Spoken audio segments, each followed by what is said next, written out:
สูงค่ะกูก็เหมือนในก็มามีไว้ดีนำสอมนะคะเนาะนำสอมดีโขล้ำนะคะเนาะกูก็อันในก็ตีเป็นตีแหล่ตีเลนนำแทงตีหนึ่งตีโขล้ำนะคะเนาะจับจำนำจางค่ะเนาะ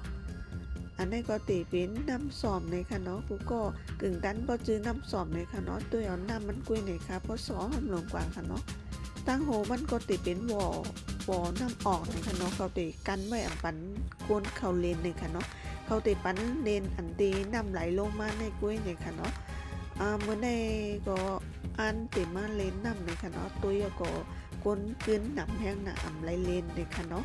เพราะว่าเป็นเลินฮานเลยค่ะเนาะกูก็กวนก็ตีกึนอีกหนึ่งเลยค่ะแล้วก็เลย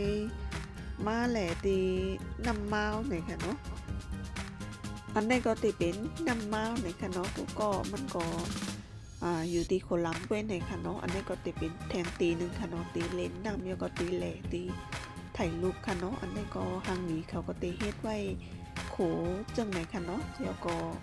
มาเลนน้ำก็ไหลในค่ะเนาะตีในแดนบ่มีแสงเขาพักในแดนมีค่ะเนาะก็มีแสงขายน้ำขายของกินอิดๆออดๆน่ะค่ะเนาะ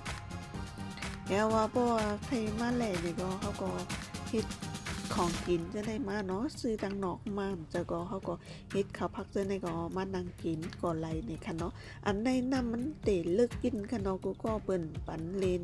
กะตีน้ำลึกค่ะเนาะแต่ว่าเขาก็แต้มไว้ค่ะเนาะว่าอ่ำปันเลนเนี่ยค่ะเนาะแต่ว่าตุ้ยได้ก็อ่ำบ่มีคนเลนค่ะเนาะกันนั้นมันลึกแห้งค่ะเนาะ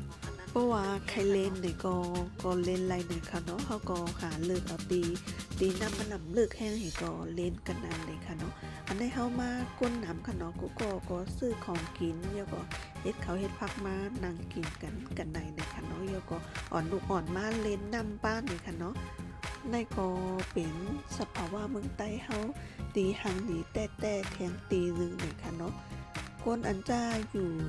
จำจะได้อันจะไปยามมาเนี่ยค่ะเนาะแนะนำว่าให้มาแหล่เนี่ยค่ะเนาะเพราะว่าอ่ำมาได้โลเสียหลายนั่นในค่ะเนาะอยู่จำเป็นได้ยำไรมาแหล่เนี่ยค่ะเนาะตัวรู้ในตัวเอาจังไหนก็